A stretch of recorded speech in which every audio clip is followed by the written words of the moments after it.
welcome back to Miss Ocasio Reads. I'm Miss Ocasio, and I'm so excited to read with you today. Have you ever been on a quest to read a whole chapter book, win a championship, or finish all of your chores? Today we'll read a story about friends who embark on a quest and notice if they give up or work even harder when things become difficult. But first,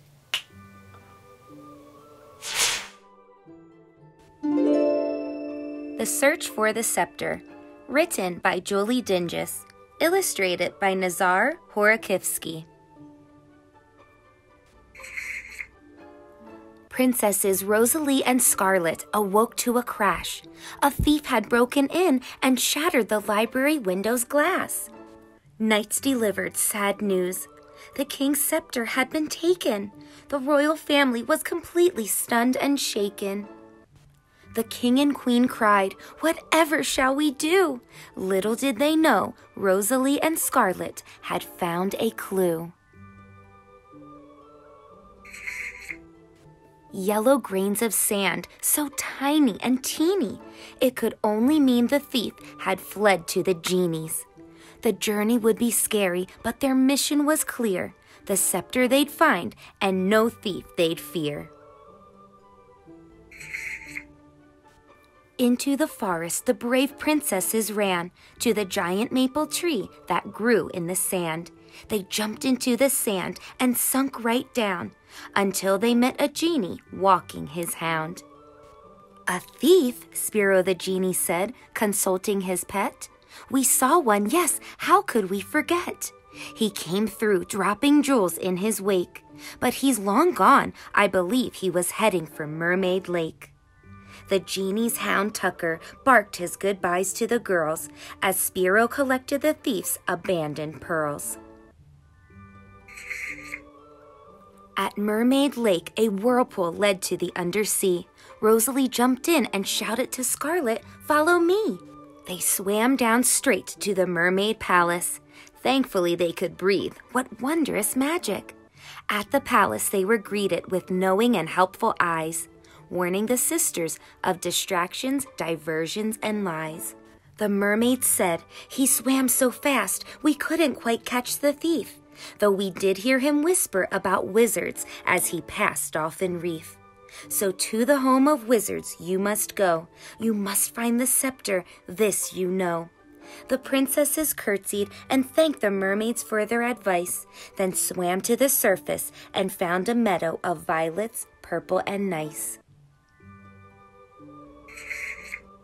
Beyond the meadow, they spied the enchanted door to the wizard's home, and after answering a few riddles, it opened with a low rumbling groan.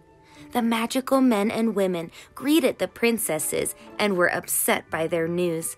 "Who dare steal the king's scepter?" they shouted. "Such an artifact we cannot lose."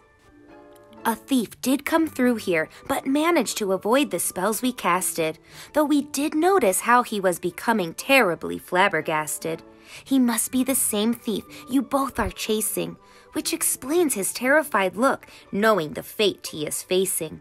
He muttered something under his breath about a shiny horn, which could mean only one thing. His next stop was the unicorns. "Be brave, princesses, to the unicorns you must go. Beware of the dragons and the big black crow." With grateful hearts, Rosalie and Scarlet left the wizards and almost immediately crossed paths with an enormous lizard. The fire-breathing beast scurried after the girls down the dirt track. The princesses kept running, they couldn't turn back. Jumping and maneuvering, they barely slipped by and hoped their next stop had no dragons in the sky. Deep in the forest, they found the unicorn's lair, where they were received by three most fair. The girls thought, "How pretty are these magical creatures, their sparkling horns, long manes, and beautiful features." But they couldn't stay long, they had an important task, so Scarlet stepped up, cleared her throat, and asked, "We're following a thief who stole the scepter from our father the king. We need to find him to take the scepter home. Have you seen anything?" "We did see your thief," the unicorn said. "He dropped a golden arrow that only warrior centaurs carry when protecting the tree sparrows." The princesses said their thanks to the beautiful trio and pushed onward, hoping to catch their foe. In their forest sanctuary, the centaurs greeted their two royal guests with a bowl of fresh berries as Rosalie told them of their quest. "We saw your thief," they said. "You've just missed him. He didn't stay long, for he knew his fate here would be grim. He ran from us down that dark and tree-dense trail toward the land of the fairies. Hurry, you mustn't fail." Tired and dirty from their seemingly endless mission, they followed the dark, winding path. Scarlet whispered to Rosalie, "When this is all over, I'm taking a long, warm bubble bath." At last their trail came to an end as they stepped out into the fairies' wooded glen. "A thief," the fairies said. "Yes, we have him. We've cornered him in Twinkly Village. Come with us, we can help you capture him once and for all with a shrinking spell. We will lock him up in a small bird cage that suits his crime quite well."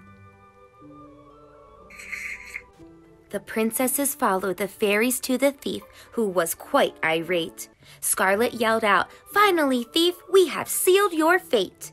Rosalie opened the birdcage door. They would trap the thief inside, while Scarlet blocked his only exit so he couldn't run and hide. "Cast your spell," the princesses said. "We've set our trap." The fairy spell hit the thief true with a zap. "Curses," the thief shouted as he dropped the scepter and shrank 4 times his size. Rosalie grabbed the stolen scepter and locked the birdcage door with many knots and ties. "We couldn't have done it without your help," the grateful sisters said to the small winged creatures. Blushing from their compliment, they smiled and agreed they were really fantastic seekers. "The scepter is safe, and you may take it home," said the fairies. "Your route back to the palace will be led by our beautiful canaries." Finally home, the princesses returned the scepter to the king and queen. In celebration, they threw the grandest party the kingdom had ever seen. All of the realm rejoiced that the thief had been apprehended. Rosalie and Scarlet were happy their extraordinary adventure had ended. The story is over, but you may explore more and recap. Turn the page and discover the magical lands from the princess's map.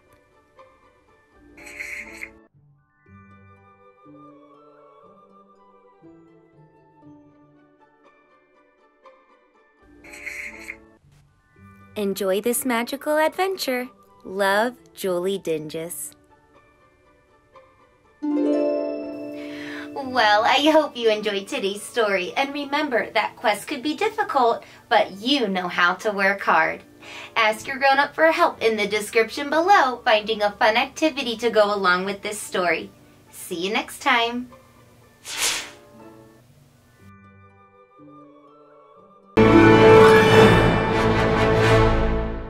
Thanks for joining me today for Miss Ocasio Reads.